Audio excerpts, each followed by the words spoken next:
would you rather have a giant single eyeball on your head or a tentacle beard on your face? Can I shape the tentacle beard? Like, can I do it in different styles? Can I braid it? It's actually 3 tentacles that you have in a braid. Yeah. Yes, I would say you get to decide the size and shape and number of the tentacles on your face, but then that's it. Like you pick and then That's your style. Yeah. That's your style. So if you pick long, then you can braid and do whatever if you want. But if you pick short, you're stuck with it. Unfortunate. That's the rules. Oh, I don't know, man. I'm going to say tentacle beard just because I'm a weirdo that way. And like, as much as I would like to have one singular eyeball, I don't because I like my depth perception. So that's my answer. Yeah. I will have to go tentacle beard too. I mean, I'm okay with it being the same. I've had the same beard for a decade, so I mean, really, it's not changing a whole lot. And plus, I would definitely poke myself in the eye all the time if it was just one giant eye. That is very true. Well, I'm going to round it out with tentacle beard as well, because I feel like, you never know when that's going to come in handy. So, yeah, correct. That's true.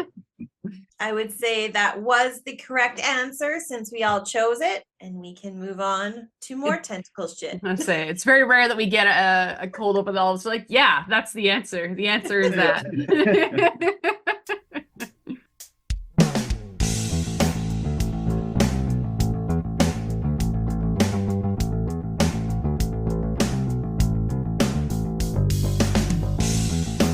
Welcome to the It's a Mimic podcast, where you never know what you're going to get. Welcome back to It's a Mimic, where you never know what you're going to get. Today, we're continuing our discussion on aberrations in Dungeons & Dragons 5th edition.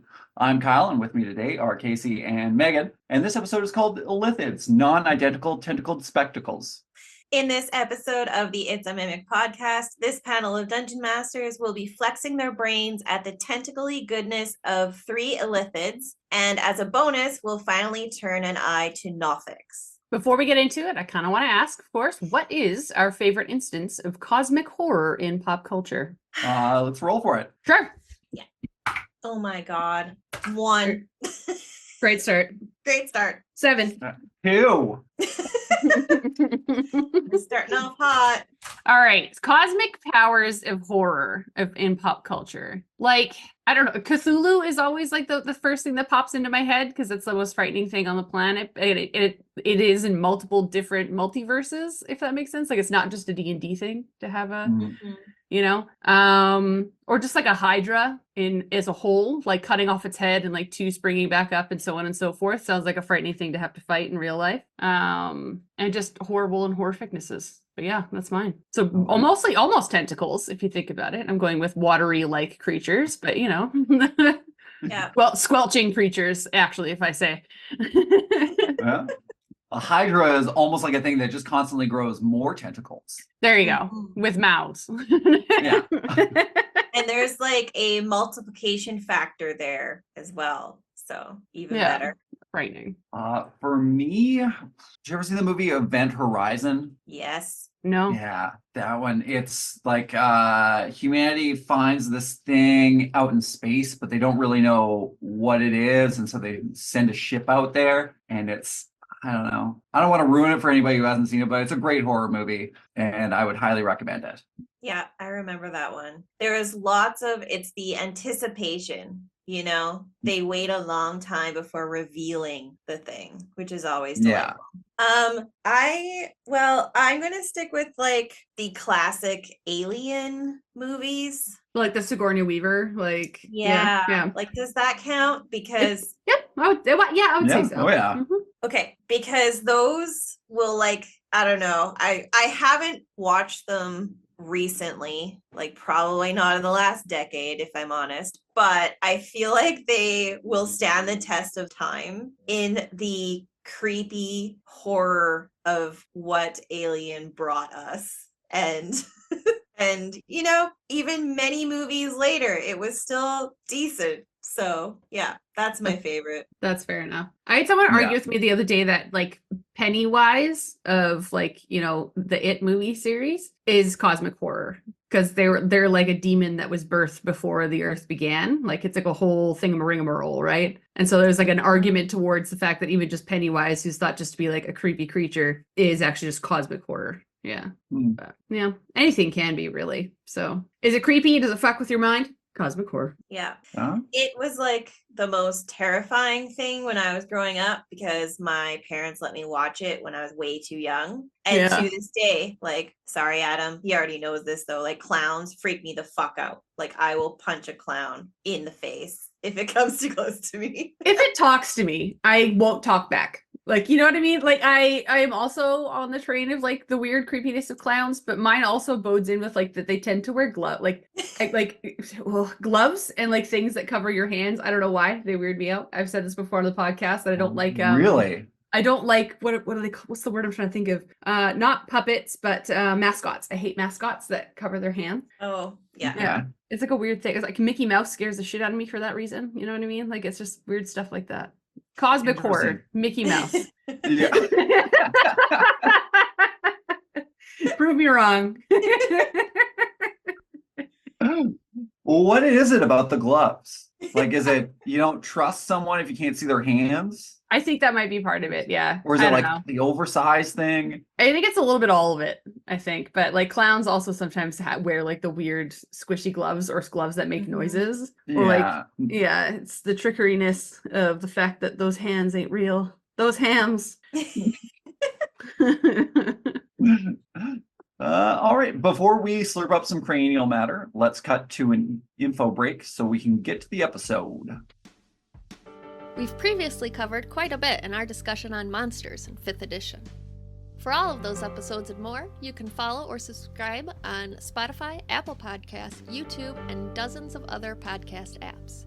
And if you'd like to support us, you can donate through the website, check out our store, or join the Patreon and get access to other episodes and series. If you'd like to pay for some ad space on It's a Mimic, or just send a shout out to a friend, please reach out to us through our email and website that are listed in the show notes below.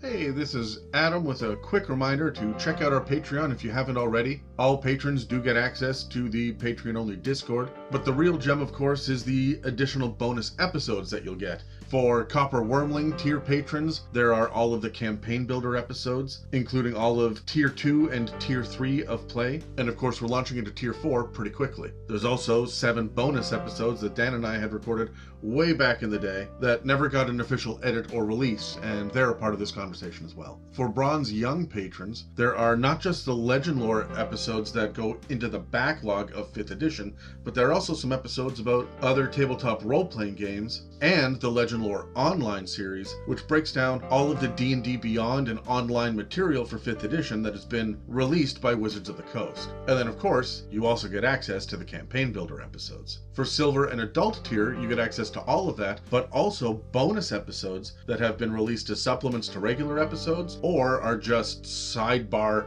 bonus rants. And the Homebrew series, where I sit down and talk about how I handle different aspects of 5th edition in unique and interesting ways at my own table. There's also the Gold Ancient tier, which gives you access to all of that stuff, as well as input on topics in some future episodes, as well as a quarterly special episode featuring at least one host dedicated to answering any specific questions that you have about D&D, so it's kind of like a personal mailbag. And then, of course, there's a Metallic Great Worm, which you guys hear all of the time, where there's a Zoom call with at least one host that's going to be recorded and released as a bonus episode every handful of months. So for those of you who haven't checked out the Patreon or you're not quite sure if it's for you, I hope this breakdown helps a little bit, and I look forward to chatting with you guys at the very least in the comments on the public forum. Anyway, let's get back to the episode. All right. So for anyone who has not joined us before for one of these Mind Flayer episodes or is just new to D&D in general, we're going to quickly go over the Mind Flayer basics. So Mind Flayers, also known as Illithids, are one of Dungeons & Dragons' most well-known and infamous creations. Humanoid creatures roughly the size of an emaciated human with soft and rubbery purple-toned skin and octopus-like heads that sport 4 branching tentacles that surround a mouth full of jagged teeth capable of crushing bone.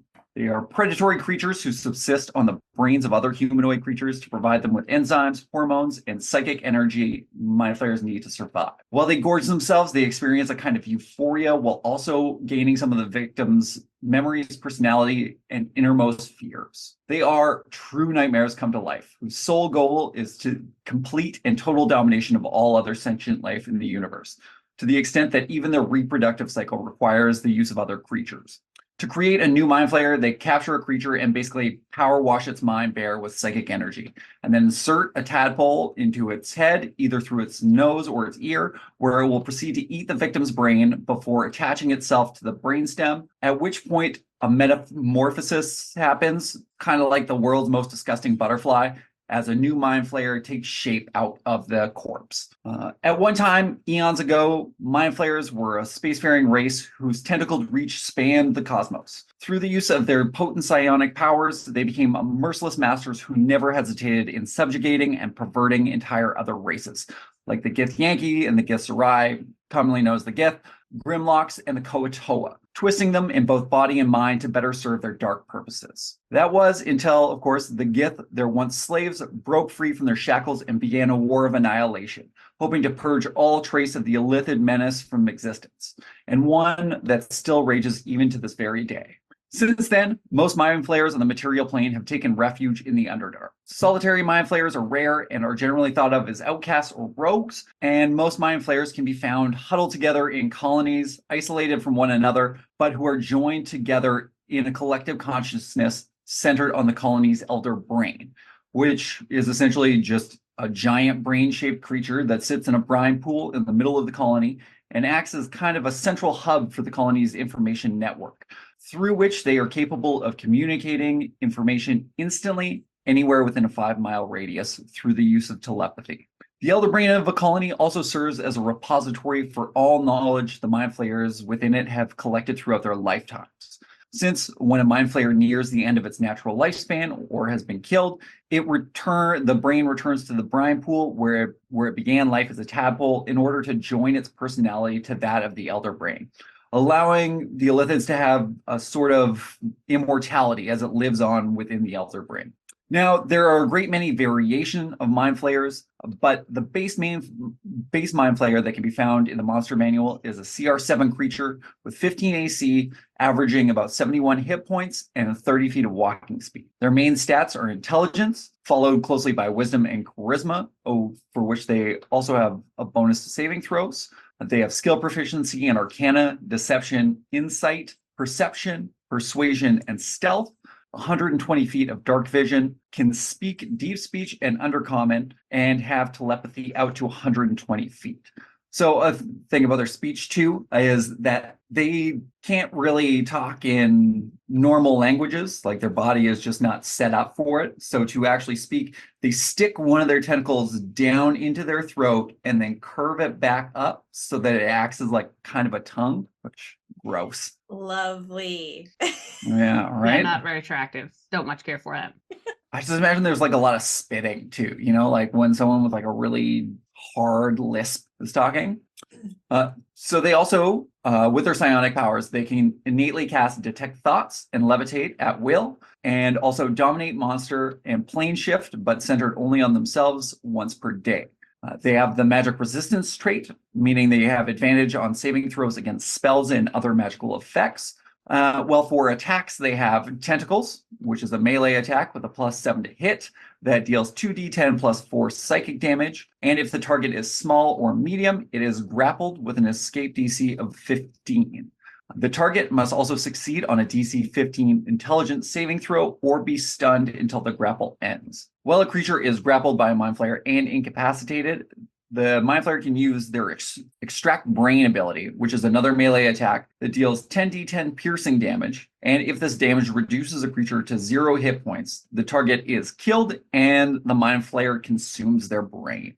Their last ability is called the Mind Blast, which is a ability that recharges on a 5 or a 6 and emits a 60-foot psychic energy cone that forces each creature in the affected area to make a DC 15 intelligence saving throw or take 48 plus 4 psychic damage and be stunned for 1 minute. But the creature can repeat the saving throw at the end of each of its turns. All right, so now we're going to get into some new creatures. So why don't we roll some initiative to see who is going to talk about theirs first? Sure. Do it. Like I put my dice away thinking I wasn't going to use it again. 18. Foolish. I got a rolled 17. high. I got 17 as well. Okay. Oh, Big day. 15. 8. All right. All right, Megan, start us off. All right. Well, I'm going to talk about the Mind Flayer Clairvoyant, which is another variant that you can find within the Shattered Obelisk book. These are the Mind Flayers that can basically are looking to their home planes with the dreams of rebuilding it within the far realms. So they're looking to rebuild their histories, which means that these folks can actually don't actually heed over like the elder brain that you spoke to, but they actually listen to the messages and whispers coming directly from the far plane itself. And then the thing that sets them apart the most is that they are not only do they not only feed on brains, but they also have tentacles that can cut through the fabrics of reality and distort the minds of others. So they can actually like pierce through realms with their tentacles. With an AC of 15 and a general speed of 30, they also have a hovering speed of 60. It is actually really their abilities that bring them to a CR 11, because if we talked about the original Mind Flayer is only, I say only, but I say that in air quotes, only a CR 7. This one's a CR 11. So because stats-wise, the only ones that really are to note is that their intelligence is +5 and their charisma is +4, and everything else is characteristically above average in comparison. The only thing that really surpasses is that it has the original Mind Flayer had a +4 in intelligence and a +3 in charisma. So it basically just increased those two by 1. Their saving throws remain the same in intelligence, wisdom, and charisma. And along with the dark vision and increased passive perception, they also now gain true sight. And the last major difference is, before getting into the abilities, is that they have resistance to psychic damage and are immune to being blinded, charmed, and frightened. So they're a little bit beefier. And I think that really speaks to the fact that they go poking around where they shouldn't be. So they kind of built a resistance to the extra noise and static in the world, if that makes sense. Mm-hmm. Mm-hmm. So if we're going to dig into their abilities, in addition to their magical resistance and psionic spellcasting abilities, similar to a classic Mind Flayer, they also have 3 legendary resistances.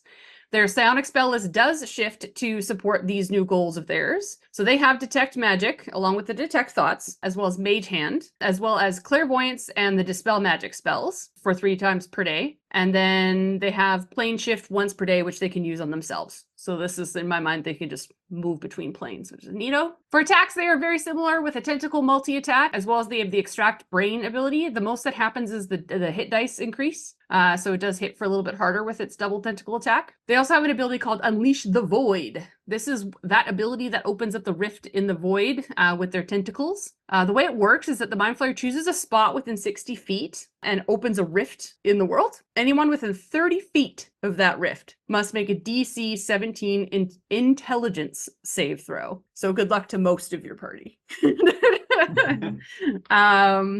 Because on a failed save, it is 4d8 cold damage from the rift itself, and then 4d8 psychic damage from the tentacle, and then you become stunned. So yeah, it's not great. No. Successful damage is half damage though, so congratulations. And then last but not least, they do have a reaction that is added to their kit. This is called Warp Reality. So this kind of speaks again to a little bit of their backstory. So basically, if they get hit by any attack roll, so this could be a spell cast that causes a roll, or an attack that causes a roll. If a roll is rolled to attack you, the Flayer gets a +4 to their AC and can then teleport up to 60 feet as a reaction. Okay. So this is, in my mind, they're just opening tiny little portals with their tentacles, going whoop, whoop, and just like moving around the battlefield if they need to, right? So honestly, that ability is crazy. Like, it's pretty cool. Once per turn. Yeah, basically once per round, because you could use it as a reaction, right? So, and if you add +4 to your AC, you're probably not going to get hit by what hits you. So yes, that just added, I don't know, 7 to 10 rounds of combat. Yeah, because just that.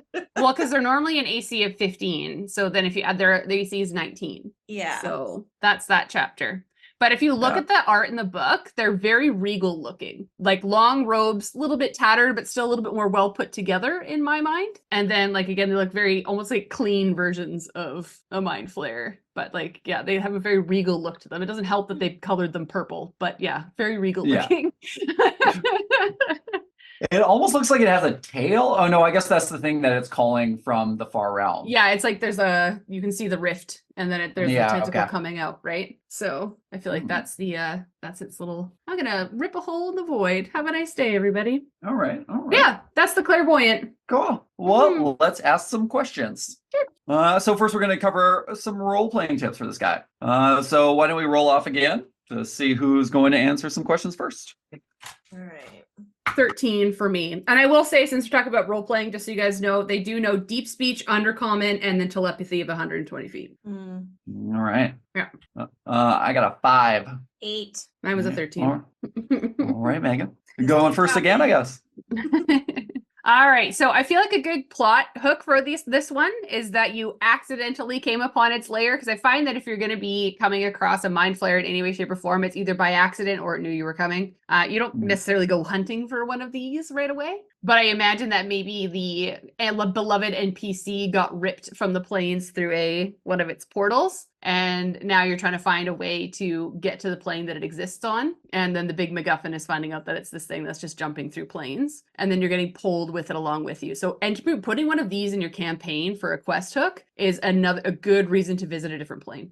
Yeah. Without having to find your own portal, or without having to like put it in the storyline or put in someone's backstory. If you want to rip someone into a different plane of existence, throw in this mind flayer. They can do it. Yeah. I was going along the same lines, Megan, where it could be part of an adventure or a one shot. But the first task is like, you must find a way to like make a tear and go to a particular place. And so you need to do some research, and then you hear rumors about this creature that potentially can do it, but it might cost you. So you have to figure out what will be worth its while. And no one really actually knows what type of creature it is. All the way along, you might get misinformation about what actually this creature is and where it is. And so through that whole venture, you can make some deductions, but ultimately in the very end, you're going to come across this wild creature,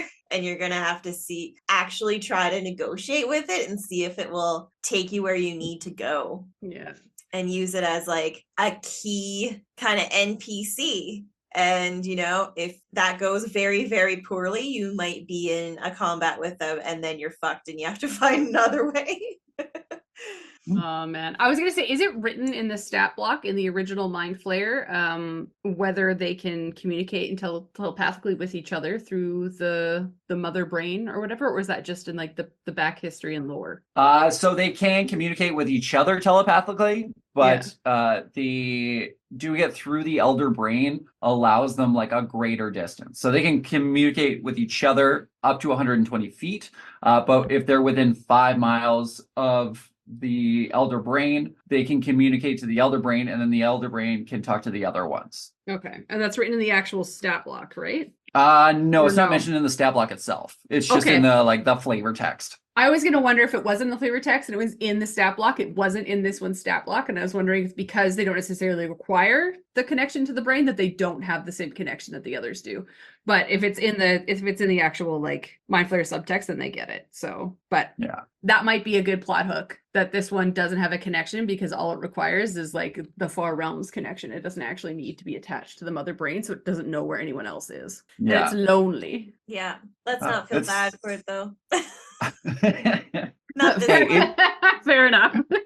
It didn't choose to be a brain eater. Yeah, it's just trying to live its best life, man. Yeah. All right.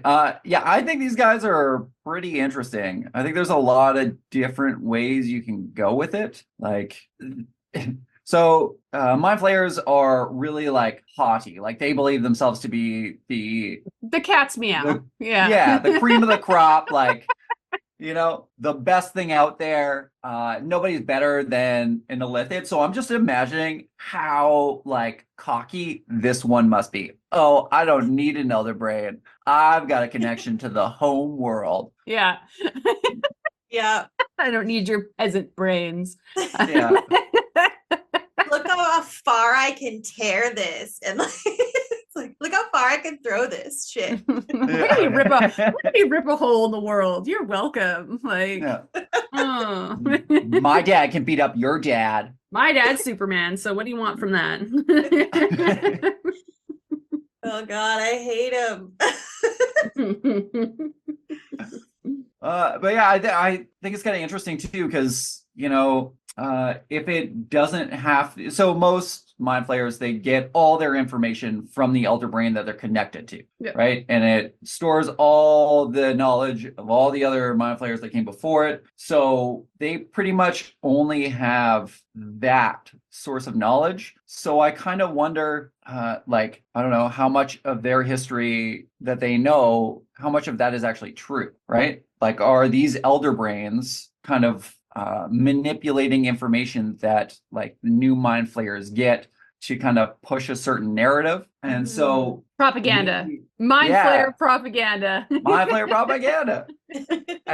And so this mind flayer is taking it as like a holy crusade to try to free the other mind flayers from the overbearingness of the elder brain that they're connected to. Oh so my gosh. This is your actual big bad evil good guy. Is that what you're saying? Yeah, exactly. It's like, break free. You don't need him. You don't. You're better than he is. You can't fix him. Oh, well, yeah, this guy might come up to your party and be like, hey, I need your help killing this elder brain. And your party's like, yeah. And he's like, because that's not what we got to do. We got to get up from underground and we really got to take it to these people and eat some brains. And so, you get the party going, I want to do that? Yeah. The lesser evil, yes. Oh, man. All right.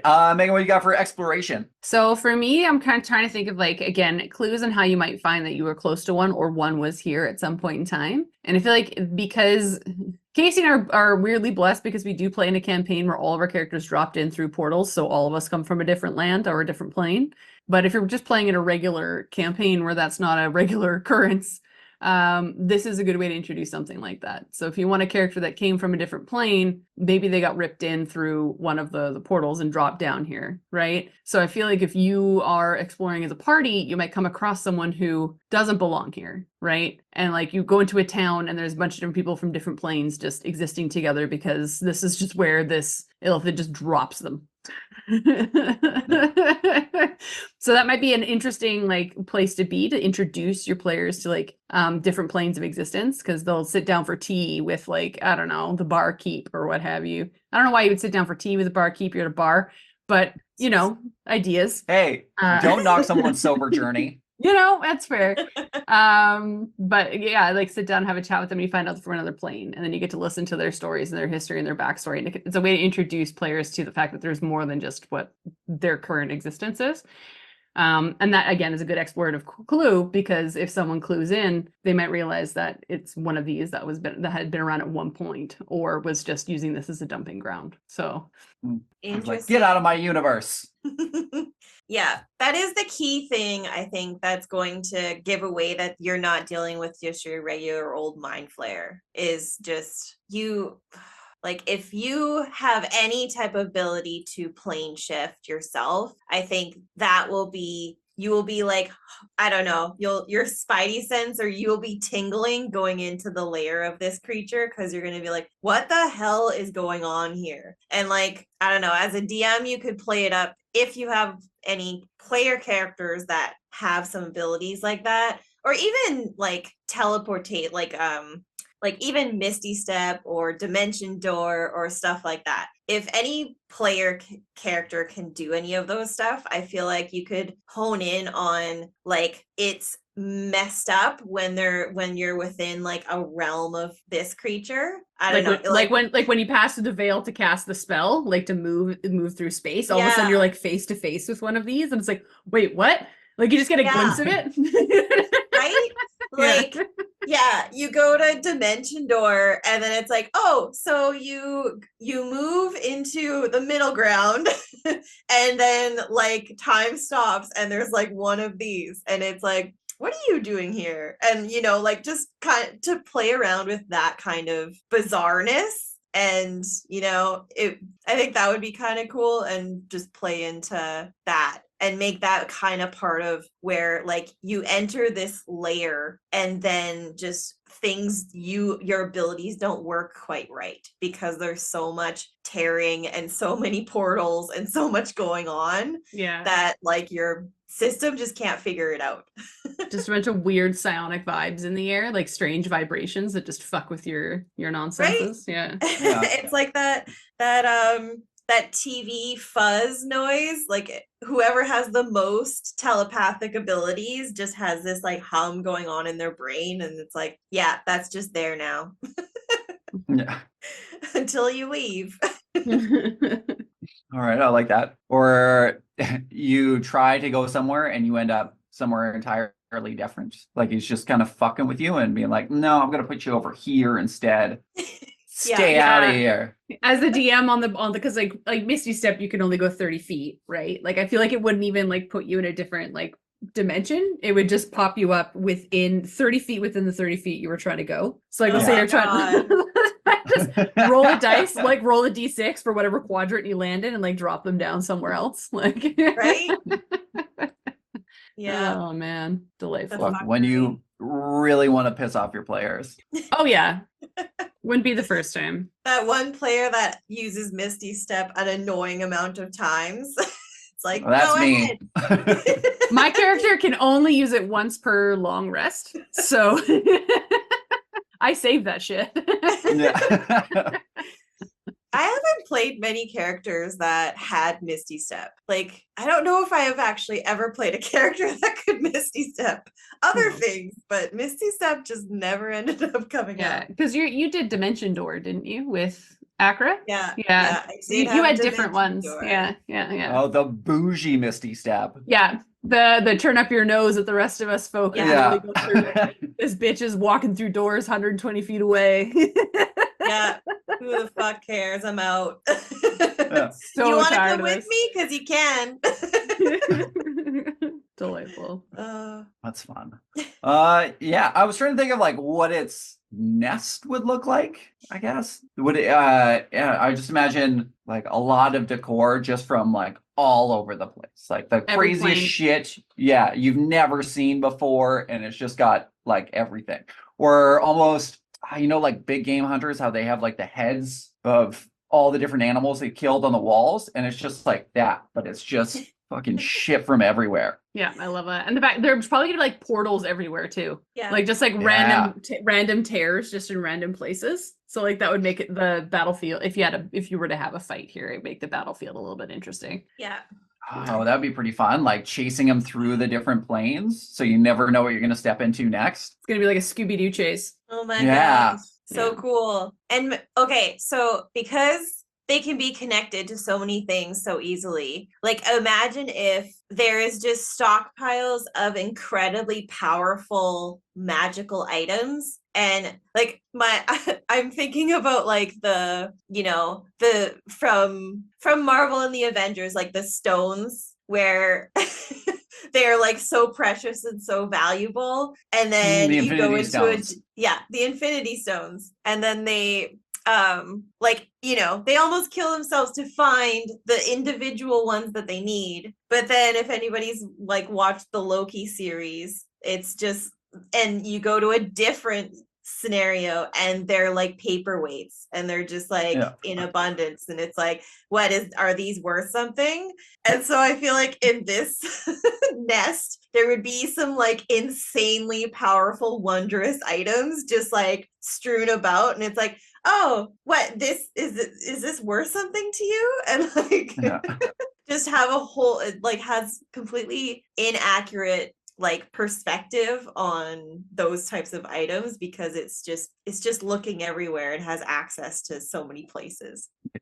You find like a Lich's phylactery just in the garbage can, and he's like, oh, I got 2 of them, I don't really. Did you want it? Yeah. Some vampire's coffin just in the corner, nailed shut. Like.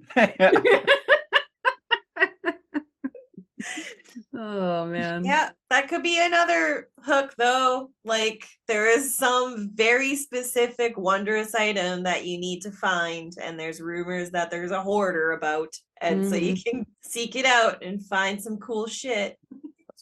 And then I like that idea. He has just a bunch of them. And so you have to figure out which one is actually the one you need because they all do like slightly different things. Mhm. Yeah. It's a great idea. Or which phylactery to destroy.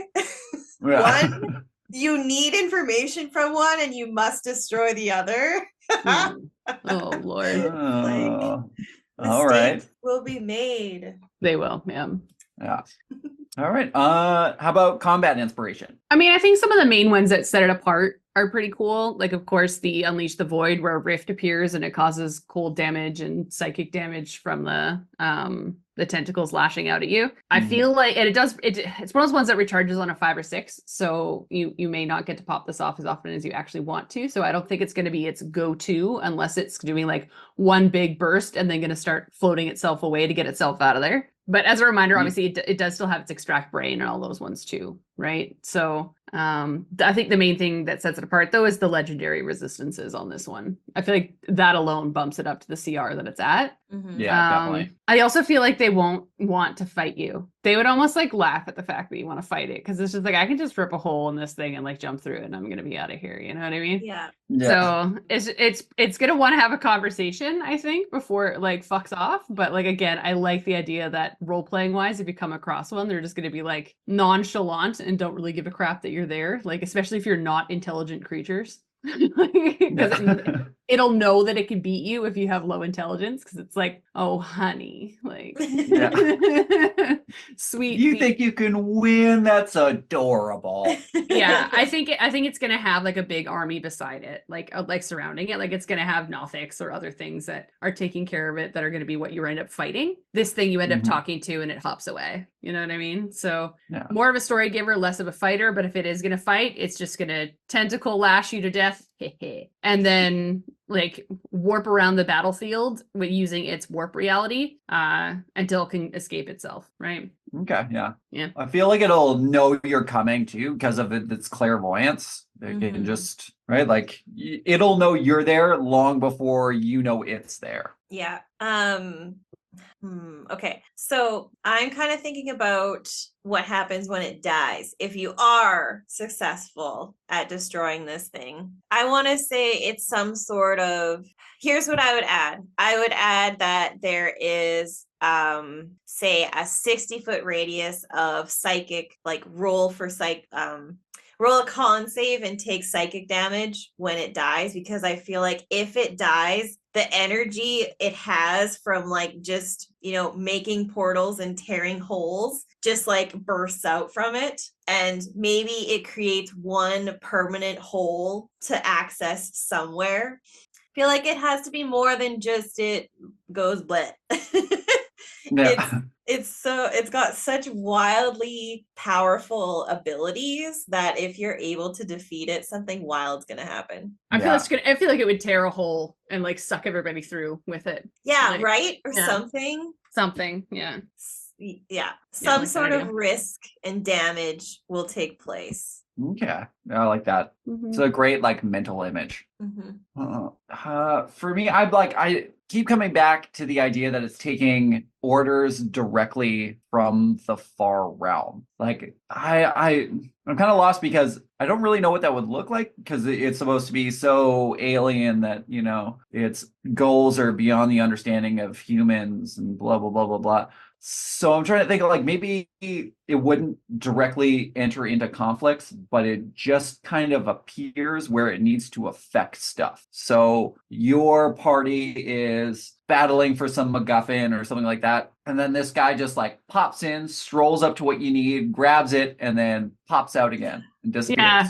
It's like you don't. This is the wrong timeline. Grabs it and walks away. Yeah. Oh my god. Like the party is so close and this guy just goes yoink and then leaves. Yeah. Or like you don't even see it. You just see a rift right behind the item and a tentacle walk through, grab it, and then pull it through, and then it closes. Yeah. Yeah. And that is like the final session of your campaign, whatever. And it was your big final battle, and you were supposed to get the thing, and then that happens. More ways to piss off your players. Yeah, that's what that is. Yeah. Amazing. Yeah. Neat. Right. All right. Well, that's the Mind Flayer Clairvoyant. What a delightful little guy. Sweet. Casey, you're up next. Take us away. Next, all right. So we're gonna dig into the Nothic itself and a variant of that. Nothics. Okay, so they're like creepy one-eyed creatures with reptilian and humanoid features and sharp spikes all over their back, and they walk like kind of hunched over. It's just, they're epically creepy. They are. We've had them in our campaigns before, and they're just not delightful to deal with. Yeah. Yeah. And when I didn't quite understand visually what they were, I didn't realize how fucking weird Adam was for how much he loved the Nothics that were our NPCs for a while, and how he roleplayed them, because he roleplayed them like these like just mildly weird creatures that actually were really fun to be around. And then They were hilarious to talk to. And then when you see the image of it, you're like, I was talking to that? Like, yeah. That's exactly what I did. I'm like, wait, that's what they look like? Like, shit. Oh, but he's got such a happy smile. I know. It's happy and super creepy, Kyle. Yeah. But nonetheless, these lovely medium-sized aberrations are described in the monster manual. Until doing my research for this, I also had no idea how Nothics came to be, and so that's even an interesting history. The book describes them as cursed arcanists. So they were once wizards seeking godlike supremacy and revealing all secrets as usual, but they succumbed to a dark curse left by Vecna, which is one of the most famous and powerful liches. And this turned them into intelligent but creeping, miserable monsters that we know as Nothics. They do not remember their old self, but are drawn to areas with a wealth of magical knowledge due to lingering old memories, which they don't truly understand. Nothics are known to be dark oracles, having weird insight to draw secrets from other creatures, which can then be used to their advantage, whether that be a source of magical knowledge for finding secret items, or even sharing those secrets for a price. You'll find them around areas such as arcane academies, and essentially they are always on an endless search for a way to reverse the curse and restore them to their old self, that it just still tugs at their memory that they used to be something else. There was something else there, but it never goes away, but they also can't reach it. So, It's awful. Perhaps a tragic creation story here. Nonetheless, they are still neutral evil creatures, creepy as fuck, and they have average or above average ability stats, with Dex and Con at the highest at +3, and then we have Charisma at -1. So this is a little bit of a difference between the Mind Flayer, where these ones are not charismatic, but they are skilled in Arcana, Insight, Perception, and Stealth, and they have True Sight of 120 feet and the Keen Sight ability to have advantage on perception checks. They round out at a CR of 2. So we are in yet another realm low down here. And they only speak Undercommon. I did see that other lore mentions them as having dark vision, which to me makes total sense because they're kind of dark lurkers and just like total creeps. But that isn't actually included in the monster manual stat block. So, do with that as you want. So when it comes to their attack actions, they can make 2 claw attacks for an action that deals 1d6 plus 3 slashing damage per claw attack. But then they have what is called Rotting Gaze, where that singular large eye targets one creature within 30 feet, and the target must make a DC 12 con save or take 3d6 necrotic damage. This essentially, visually, is a rotting gaze in the sense that when you take this necrotic damage, your flesh is rotting off of your bones. And that's kind of what it tries to do. Finally, they have that weird insight where it's literally called weird insight. Where I was gonna say, is it called that or is it just weird? Nope, it is literally called that. Nice. I love it. Yeah. And so this is where it again can target one creature within 30 feet, and the target must contest its deception check against the Nothic's insight. And if the Nothic wins, it magically learns one fact or secret about the target. The target can automatically win if it is immune to being charmed. So this is definitely something more unique and interesting, especially for a CR2 creature. So yeah, some unique abilities, but I wouldn't necessarily say they're super hard to kill. They only have 45 hit points on average with an AC of 15 and a 30-foot walking speed.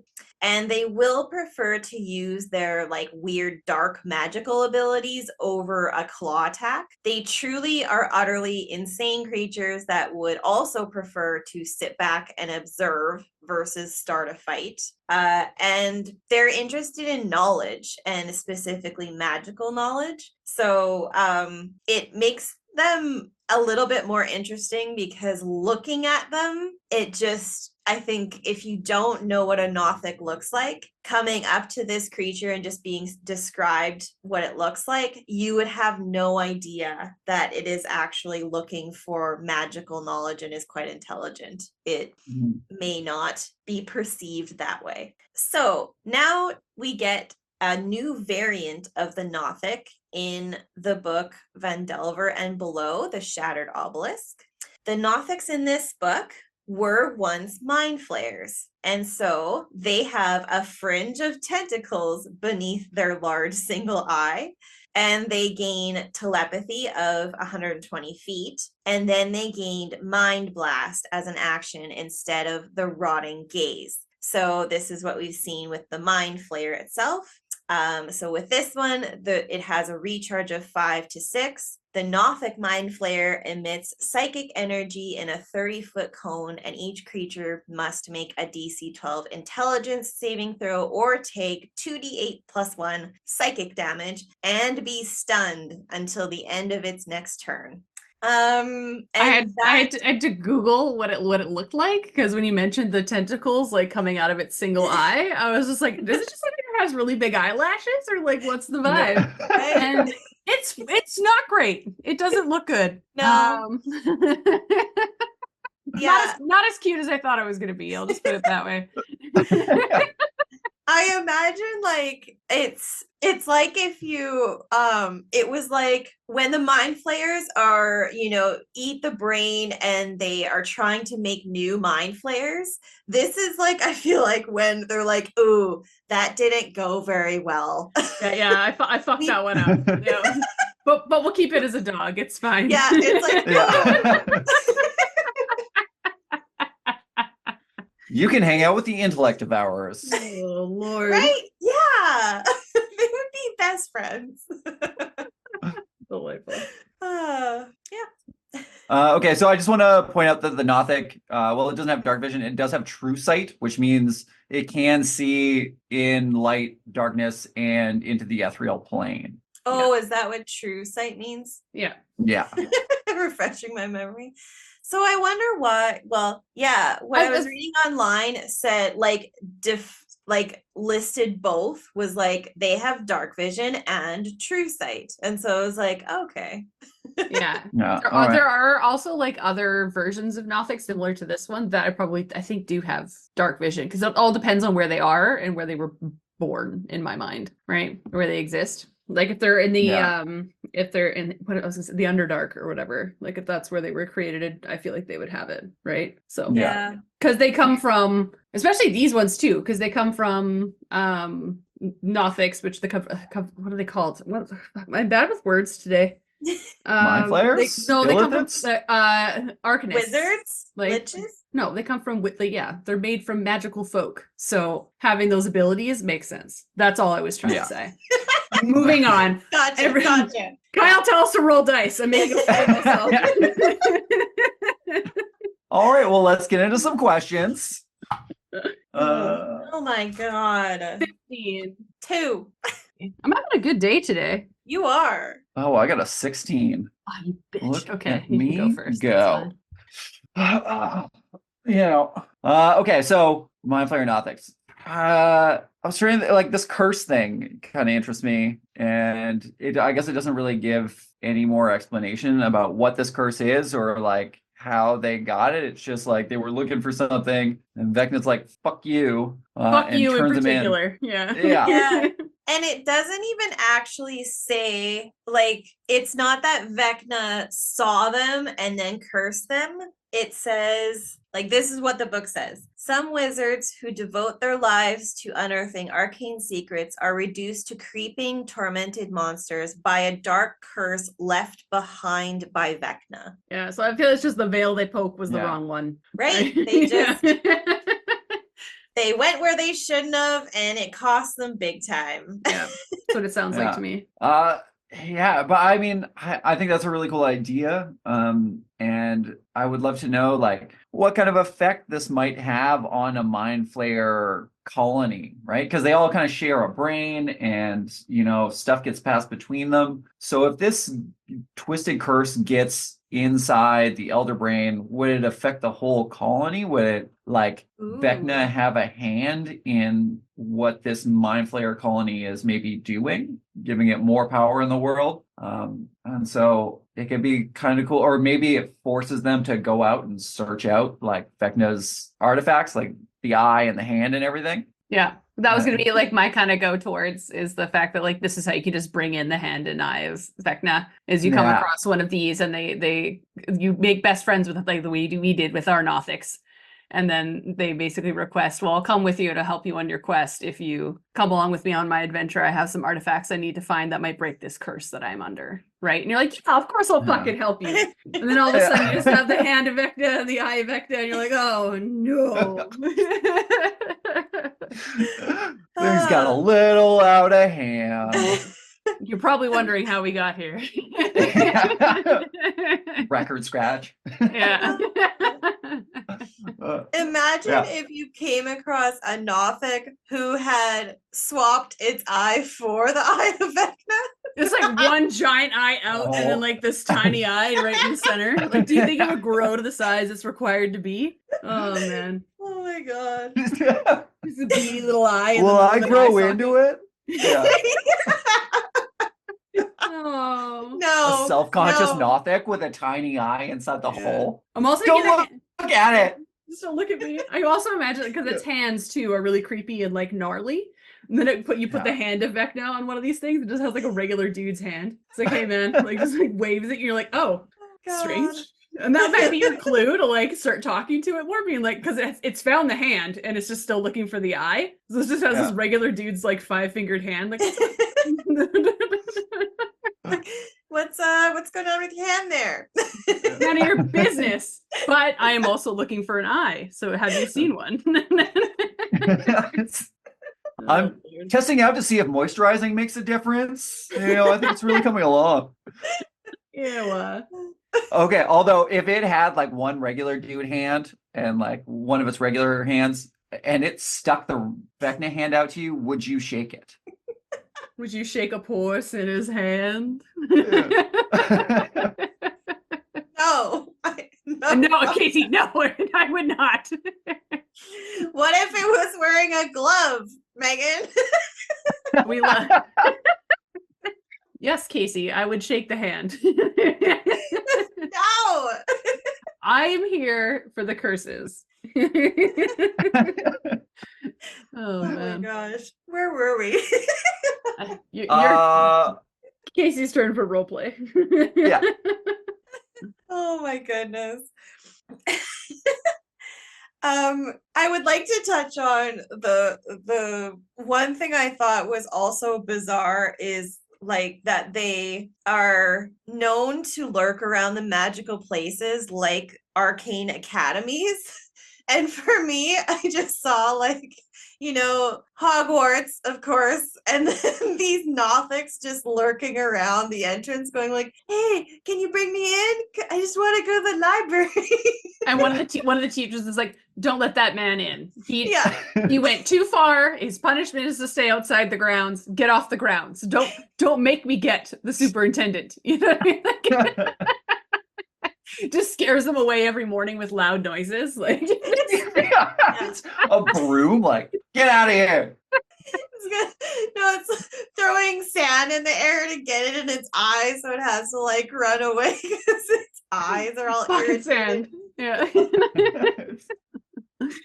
Oh man. I just want my bag back. Get me out. No, Kevin, get out of here. You were expelled months ago. Yeah. Oh Lord. So many ways, these creepy little things. Oh man. Then it comes back with the hand and eye of Vecna and just wreaks havoc on this school for expelling him. Don't mind me, just regular person here coming in. Hello. Give it a big wave. Yeah. Oh, love it. All right. Also, I like the weird insight thing is kind of fun. Like, I would definitely pick a weird insight, like lean into the word weird. Like, if it did it to the party, be like, man, you like peanut butter. And it's like, yeah, well, everybody likes peanut butter. And he's like, no, but you really like peanut butter, you know? And then like winks. It's like, how dare you? Instant blush. Yeah, with that creepy smile as well. With the Yeah. Wow. No thanks. Okay, exploration. How would you know one is lurking around? I guess. I like the idea of it following your party for a little bit, and then every day when you wake up as you're traveling, you'll notice like footprints around and like always sniffing near bags and wherever magical items were. Yeah, that's pretty much it. And if it had like a layer or a nest thing, I imagine it'd be like really messy and it would just be like little bits and pieces. Like it would take anything. I feel like it a would be a lot more chaotic than when we talked about the layer of the actual mind flayer. Like these ones are going to be a lot more chaotic in what they collect. They're bits and bobs, they're trinkets, they're random potions and milks and waters and things like that. Like they've got like, I don't know, like an alchemist's kit in the corner that they don't know how to use but is constantly going off or something like that. Like it's just absolute chaos and nonsense. It's like if you thought the other one was a hoarder, this one is a hoarder of legitimate trash. Like but that's what I think their lair would look like. So I feel like if they were like housed outside of like a city, people find like random objects are going missing. And it's like, I swear I had 10 forks and now I only have 6. Or like at the bar, they're like, why are we running out of cups? Like it's just like random things are getting taken. Like and it's because it's trying to do some kind of a magical spell to bring it back together. It doesn't know what materials it needs, so it's just grabbing random materials to slap it together. Got a bunch of forks like just duct taped together and it's like, look, it's a staff. Oh my gosh. Yeah, and like it has these like fleeting memories from its past life, but it doesn't quite know. So I feel like there would be one kind of item that whenever it saw it anywhere in its travels, it must get it. And so like like it has from its previous life, I don't know, it had like a special mug or something as a wizard. And so now whenever it goes anywhere and sees mugs, it's like, oh, I must have that. I don't know why, but I need it. So it just hoards a specific item. And when you ask it about it, it's like, I have no idea. It's just, I just need it. Like, don't. Yeah. It's a kleptomaniac for one particular item. Yeah. Oh, I love that. Love that. Combat inspiration. So, I mean, it's pretty straightforward combat, right? Like it's going to use its eye or try to claw you with an attack. Yeah. Yeah, they're pretty basic and pretty simple. I just feel like emotionally, I don't think they would attack you right away. I feel like they're going to have an interest in you. But because of how ugly and creepy they are. Kind of but because they're creepy, you're going to attack it first. It's like, fine. So it attacks at a defense. is how I would see that. Mhm. But I feel like if you did get an interaction with it, it would pop off its weird insight at least once or twice, just to be like, I Yeah. see that you like the color purple and you're one of those purple people. Purple color loving people. Yeah, and it might use that as a tactic for like attack or to get away, where it's like, I'm gonna gain some information on these people and see if I can talk my way out of this. Yeah. All right. Yeah. Adorable. Okay. I think it's kind of strange that the Mind Flayer Nothic doesn't have the eating brains ability, because I figure that's just like something all Mind Flayers have. I wonder if it's because it doesn't necessarily need it for sustenance, like because it has its own internal ecosystem. Yeah. But Interesting. oh, Yeah. Because it's like, just- how are these? Oh no, it was a Mind Flayer first, and then it became a Nothic, right? Is that the idea? Or there's not really Yeah. much on it? Yeah. Yeah. Okay. To be honest, there is not a ton of information and like lore around this in the book, but they are Nothics that were once mind flayers, and so they retained that like fringe of tentacles, but then have that large singular eye still. that makes sense. Interesting. Okay. So I guess they probably wouldn't be wanted in like a Mind Flayer society. They're the rejects for sure. Oh, yeah. Again, they're either like, I feel like there would be a cavalry that goes around and hunts these down to like get them out of the brain space. It's like, you're sucking up our brain space, get out. So these things might be on the run and hiding a lot, right? Oh, okay. Oh, that'd be a fun way to introduce you to the party, right? Like you see a bunch of Mind Flayers attacking something. Yep. Your party obviously is going to go try to rescue it, and then they get stuck with this fucking thing. It's like, I owe you a life debt. I'm gonna follow you around forever now. Yeah. Yeah. Yeah. And it is like super young, and so like it keeps setting off its mind blast like within vicinity of the entire party, and like everyone's taking psychic damage, and it's like, stop, you have to stop that. It's like, I'm sorry. I can't control it. Adorable. Like a little dog that just won't stop barking. Yeah. Okay, yeah, that's pretty fun. Okay. Moving on to the last one. So this is for me. I got the Mind Flayer Prophet, also from Fandelver and Below the Shattered Obelisk. So when I first saw this name, like in the write-up, I honestly thought it was like a humanoid, like a regular human that's just going around talking like, come join the Mind Flayers, like trying to sell it to people in cities, kind of like a doomsday cult kind of thing. I was pretty disappointed by the truth. Yeah, you're incorrect, sir. Yeah. I know that now. Thanks, Megan. You're welcome. So I'm just gonna quote the flavor text since there isn't really enough to bother rewriting it. So some Mind Flayers dedicate their lives to channeling abstruse truths from beyond reality. This insight gives them preternatural senses and allows them to focus their innate psionic power. Which the fuck does that mean? It's those ones that 100% think that they're better than the other one because their psionic powers go 3 meters further than someone else's. Yeah. But I mean, this sounds like it wants to be the one you did, Megan. But yeah, it's the failing clairvoyant. Yeah. Yeah. But They're pretends like he's the clairvoyant. Not regal enough, but is gonna fake it till it makes it. Yeah. Didn't quite poke the wrong veil yet, but we'll get there. Yeah, so these are almost identical to the regular Mind Flayer. They're just a little bit beefier. They've got around 25 more hit points, so around 95 mark. 2 more AC at 17. Slightly jacked up stats, like +1 to everything that a regular Mind Flayer had. Same thing with saving throws and skills as well, but this time it is missing deception and persuasion in terms of its skills. It also gets the awareness trait, which means it gets advantage on initiative rolls, and it can't be surprised as long as it isn't incapacitated. For spell casting, it has the same spells as well, except it also gets detect magic and true seeing. And For attacks, it still has the tentacles and the extract brain ability, but this time those are both a +8 to attack and a +5 to damage rolls instead of the +4 that a regular Mind Flayer has. And it also replaces the Mind Blast ability with the Mind Whip. Still a 5 or 6 recharge, and instead of a cone, it targets 2 creatures within 60 feet of it, forcing a DC 16 intelligence saving throw, stunning a target on a fail for 1 minute, with them being able to repeat the saving throw at the end of each of their turns.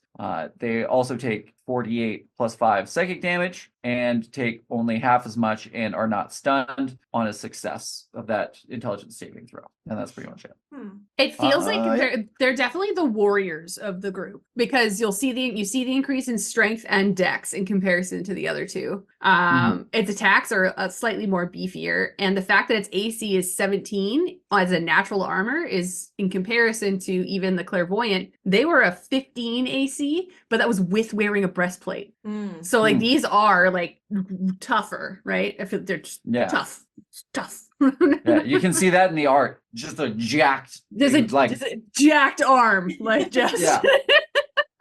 And it's also holding the severed head of another Mind Flayer. Yeah, it's quite frightening. So yeah, I love it. I guess I feels like it is what's happening when it's on its way to becoming the Mind Flayer Clairvoyant. Yeah. And then when it touches the void, maybe it's like strength gets sapped, but then its psionic powers increase, right? Yeah. Because this one doesn't have, it does have spell casting, but not as many spells. It goes back to like spells that like the original Mind Flayer has, not what the Clairvoyant has. Yeah. Yeah, it has the same spells, just 2 extra ones. And then the Mind Whip one, I don't know if that, like it only does 1 more damage. Literally 1 more damage than the regular Mind Flayer. It's just got a +5 instead of a +4. But other than that, damages are the same. And the Mind Whip only targets 2 creatures instead of a cone this time as well. So it's, give or take whether it's stronger or not. Yeah. I think it's just like tougher to hit, so harder to kill. Yeah. Yeah, a little bit. Cool. Yeah, I do like the striations on the muscles. You know what? They did a really good job. And like it's unnecessarily sexualized with those tattoos. I'm going to throw that out there. That's what I was about to say. I'm like, and I see the tattoos. It's there. We can't ignore it. I see what you did. And the black, like it looks like it's got some long, it's got some black nails. So. Yeah, he takes care of himself, like he lifts weights. I can fix him, Hey, and if you have that tentacle beard, Megan, I mean, be a rocking good time for both of us. Oh my gosh. Sorry, Kyle, this dipped into okay, well, I'll see you guys later. I'll let you continue this. Yeah, we dipped into undead territory. I'm sorry. We can come back. We're coming back. Yeah, coming back. Yeah. All right, well, let's get into some questions. Why don't we roll some dice? One final time. I got a 6 this time. 10. Big old 7. All right, Casey, you're up first. What do you got for role-playing insights? I actually hate going first, so it's not like whenever I bitch that I roll low, it's actually I'm happy because I like not going first. We know that about you, Casey. It's okay. After all this time, you know it. Okay, well, I feel like this one can swap in for if you're kind of getting sick of just the regular Mind Flayer, I feel like this one can sub in pretty easily. Just be like, haha, this is not the Mind Flayer that you're thinking. Yeah. Check out its rippling muscles. Right. Yeah. Your party tore through the one Mind Flayer too quickly before, and you're like, and this other one comes in. Yeah. Oh man. But yeah, it's going to have you're going to play it very similarly in the sense that it's going to be a charismatic jerk and it's going to try and do all the similar things. But I don't know. So for role playing, I think you can kind of stick with a similar thing. And it might even be whipping its whip out. Okay. We said we were going to come. We were coming back, Casey. We're not going down further. Shit. Right. Sorry. PG. We have to move on. I can't focus. Fair enough. I believe you were next, Kyle. Yeah, that's me. Yeah, Mind Flayer Prophet. So, I mean, the only real roleplay thing that I can think of is to play on the prophet part of it, right? Like, this is the guy who goes out before all the other mind flayers, right? Like, he goes into a city that's about to be attacked and goes, "This is what's happening. Join us or die," kind of thing. You know, that's why he's a little bit beefier, so he can take a little more hits. He doesn't need a whole bunch of backup. He is, just telling everybody what's up. And rather than, because mind flayers are supposed to be stealthy and hiding, and this one is not. It is supposed to be, I don't know. I was gonna I think it's thinking the same string of thought here, because I was gonna say something along the lines of, I feel like this one will attack you because it wants to prove how strong it is. If it walks into a room, with I'm gonna kick someone's ass. That's how I would role play it. The fact that it wants to show off the fact that it is a stronger version of the other ones. It's not as soft. And so it's going to be like your swole monkey brother, that comes in. This one loves staring at itself in the mirror. Yeah. In fact, that's I am the pinnacle of perception, or perfection. Perfection. That's going to be one of the tactics for fighting it. You just throw a mirror up and then oh my. Yeah, and you're right. It like the mind flayer is typically found they're in groups. They're individual, but then they're all congregating together because they're around this brain. Mm-hmm. But these ones I feel would want to just be on their own. It's I don't work with anybody. Mm-hmm. Yeah. I'm a solo artist. I walk on my own. Now he's turned into some weird band kid that's just some emo band guy that's just I play in a band. I play the acoustic guitar. What of it? It's fine. No big deal. Oh Lord. Oh, that kid at the party who pulls out an acoustic guitar when nobody wants to listen to it. He'll go turn off the music so he can play an acoustic guitar set. I walk a lonely road, the only one that I have ever known. We all knew that one guy. Yeah. We know that guy. This is that guy. Oh Lord. Yeah. Okay. How about exploration? How do you know he's going to be there? Other than the fact that he'll tell you he's there. He's I am entering the building. Telepathically too. You'll hear in the back of your head. I have arrived. Yeah. Everybody just hears music, trumpets in their heads, and then he walks through the door. Yeah. Oh Lord. He has an entrance cued all the time.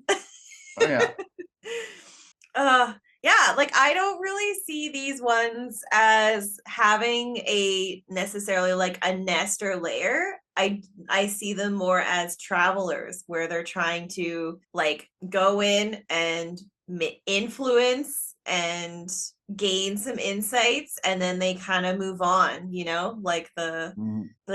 spreading the word, gathering information, and they will pop up in different areas, but then they'll be gone and they'll move on somewhere else. So I kind of see these ones.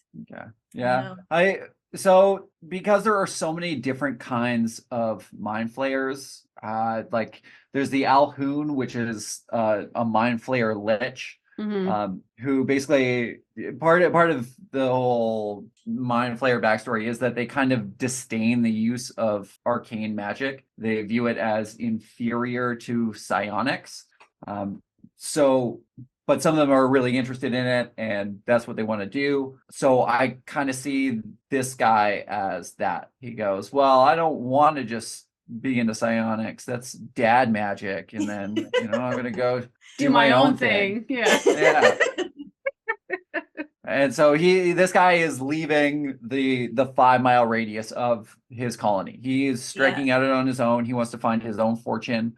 And this is the beginning of his path. So maybe your party runs into him like this now, and this is how you introduce this character that's going to become a reoccurring NPC, and you this is one of the stages in his evolution of who he becomes later. So maybe later he gets reintroduced as an Alhoon or something. Nice. Yeah, I like it. I definitely see these ones as like they're on their pilgrimage, you know, Yeah. like to become bigger and better at what they do. So like if they walk through a city, like they're gonna take as many brains as possible. So an exploration tip might be that you go into like a town between like two main cities. It's a small little town, like mining town or something, and all of them have had their brains sucked out of them. But like you're like, wait, what?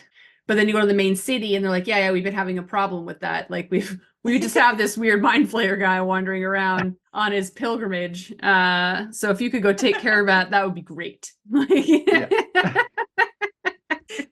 they're like, oh, how fun for me. That sounds like a great time. Oh, and he's just got like his name graffitied on a wall in front of a bunch of corpses. It's like Jason was here. Yeah, the prophet was here. Yeah. Just tagging his as he goes. Yeah. Oh, and like would he just be walking and like hitchhiking and like with this guitar on his back? Yeah, probably like traveling with like mindless travelers, right? It hitches a ride with you on your carriage just for fun, just to hear your stories before it like sucks your brain out. Like Yeah. Yeah. And if you make the mistake of letting the long rest happen while it's in your party, a poor NPC is no longer your NPC. Yeah. Yeah. Sorry, Brains be sucked. Megan. Slurped. Love it. All right. Yeah. How about combat inspiration? Okay. Well, I don't know. What do I think? You like its mind whip. Yeah. Like I think it's going to just use all of its things because it's going to want to show its power. It's going to want to show its like intelligence, and it is gonna try and extract your brain. It's probably gonna be tactical on extracting the brain. Like there's gonna be some sort of insight on I'm gonna take the most intelligent of the party. I also think it's going to very easily not giving a fuck who is actually in range. As soon as the targets that it cares about are within that 60 feet of the mind whip, it's gonna use it. Like it's going to attack as soon as it can. And go through the things, show all its colors. All right. Is it going to fight until it dies? I think so. I think that not going to accept defeat. No, I think this is the one that has something to prove, and like again is on its pilgrimage of like I cannot be thwarted by these people. Like I have to keep going. It will not back down. No. All right. In my mind, it's not like it does have a wisdom of +3, but I don't know, because of the added strength and dex, I feel like that just gives it weird macho man energy, and it's just like no. I need to destroy these things and prove that I am the strongest and the best of them all. Yeah. I mean, it also has dominate monster and that doesn't have to be just on itself. So it's totally, it's going to be just like, yeah. Unless you give it a mirror, then it's going to cast dominate monster on itself. Yes. 100%. That is the battle tactic that we take away is that you put a mirror and it just dominates self on itself. Oh my god. I can't believe this thing exists, to be honest. I'm like, what? So funny. Yeah, I feel like they're scraping at the barrel for like random ideas that kind of make sense but don't really make sense. Yeah. But that's what we're here for, you know? Yeah, I feel like it could have been a little bit better if you said it was just X race mind flayer, right? Like orc mind flayer or something, right? Because it would make more sense why it's a little bit stronger, like looks the way it does, and just slight changes. But like I don't know, Prophet, you're throwing a certain connotation to the monster that isn't really backed up, right? Like a prophet is a religious leader who is, you know, telling people things or selling something. I don't know. It felt rushed and poorly designed. Yeah, that's fair. Yeah. It's from a fantasy smut novel. Someone was reading too much smut and then they were like, what about idea? Here we are. Well, I mean, if that's it, if that's what they were going for, it worked. Yeah, they did it. Well, it's almost that time again, but before we say goodbye, let's jump into our last info break. If you've been inspired by the conversation in this episode, please feel free to reach out and share your creativity and ideas with us and the rest of the community. You can reach us on Facebook and Instagram or on our subreddit, r/itsAmimic, where we keep a place for you to ask mailbag questions as well as our episode guide. Also, if you're feeling particularly generous, please follow and subscribe and leave us positive reviews, likes, and comments. Engagements like that help us pop up on search engines and keep this show running. All right, guys. So we've talked about a couple of these different Mind Flayer type options, including a couple of little Nothics. Do we have any final thoughts or possible last minute inspirations about them? Do you even like them? Like these ones, these versions? Like regular Mind Flayer aside? Yeah. Okay, some positivity here, Kyle. Like, Sort of. I mean, I don't know. I don't know. I like the Clairvoyant. The Clairvoyant is pretty fun. yeah. I like the idea behind the Mind Flayer Nothic. I just feel like it could be more. I don't know. They just slapped the name Mind Flayer on it and then just gave it no individual personality. Yeah. Yeah. I feel like these variants of the Mind Flayer specifically are only gonna come up if you have a group that you've played with a really long time. They have seen the regular Mind Flayer time and time again through different campaigns. And so now, hey, you have some new versions that you can try out and might fit in. The Clairvoyant can fit in pretty good with just the more unique abilities, but yeah. Especially if you don't want them to be a big bad evil guy, like the Clairvoyant fits. And we always talk about how sometimes like we don't use Mind Flayers or other things as like your big bad evil guy, but they're just operating in the background and it could be a quest you could follow or not choose to follow kind of thing. I feel like the Clairvoyant fits in really nicely because then again, you could do that multi-plane opportunities, just to, like get a feel for like what it's like to be in different places. The Mind Flayer Prophet, I feel like it's just like the grunt of the Mind Flayer family. So if you're going to be playing in a Mind Flayer campaign, you could pull these ones in, including the Nothics, right? Like that's the only reason I would pull those ones in is if I was playing a Mind Flayer campaign, not necessarily just operating in the background like a potential big bad evil guy, but not. You know what I mean? So that's how I feel about them. Yeah. Okay. So one thing I figured out that really bugs me about all of the things that we talked about today is the fact that all the art is AI and there is definitely some inconsistencies and you can tell, right? Like in which book? In the Phandelver Shattered Obelisk. Like if you go to the Prophet one, if you look across the chest, there's a muscle that like goes into the arm, like it's part of the pec and it goes into the bicep, right? Like it just doesn't quite make sense. And then the Mind Flayer Clairvoyant, if you look at its armor, it almost looks like it's made of bone, but there's no like cohesiveness to it. And when was this book made? Like, was it? I feel like it was before AI, wasn't it? It was this year. Oh, okay, never mind. No, it was this year. So there's Phandelver, your Lost Minds of Phandelver, which came out at the very beginning of 5e, and then this one, which came out not that long ago. Yeah, there you go. But yeah, it's more Hasbro cutting corners and firing authors and artists to cheap out on a book, and you can feel it. There's no heart in these creatures, so I think that's one of my biggest issues. Yeah, that's fair. That is fair. Mm-hmm. The muscles, though. Yeah. But the muscles. Yeah. Damn it. Anyway, sorry, Casey, I interrupted you earlier. So, no, I was just going to plug as somebody who did get to play with Nothics as NPCs for quite some time, and they were very entertaining. Don't like count them out for something like that as well, because they truly they are a bit nerdish. They're seeking magical knowledge. They're just creepy as fuck, but they really won't try to attack you unless you deserve it. So yeah, fair enough. Yeah, so they could be fun and be something to add in along the way very easily in a bizarre scenario. For sure. Oh, as me. Anyway, that's all for this part of our conversation on Mind Flayers in D&D 5th edition. Please take a second to engage with a like, follow, comment, and review to help push our engagement. And don't forget to subscribe to find future inspirations for your campaigns. If you'd like to support us, We have a store with some merch and a donate button on our website, itsamimic.com, as well as a Patreon. This episode and others can also be found on Spotify, Apple Podcasts, YouTube, and most other podcast apps. Thanks for listening to It's a Mimic, where you never know what you're going to get. This has been an It's a Mimic production.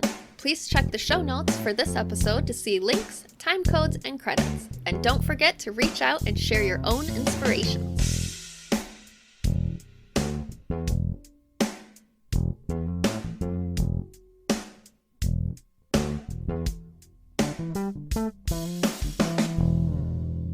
Well, I'm glad we got that together, guys. Oh my god.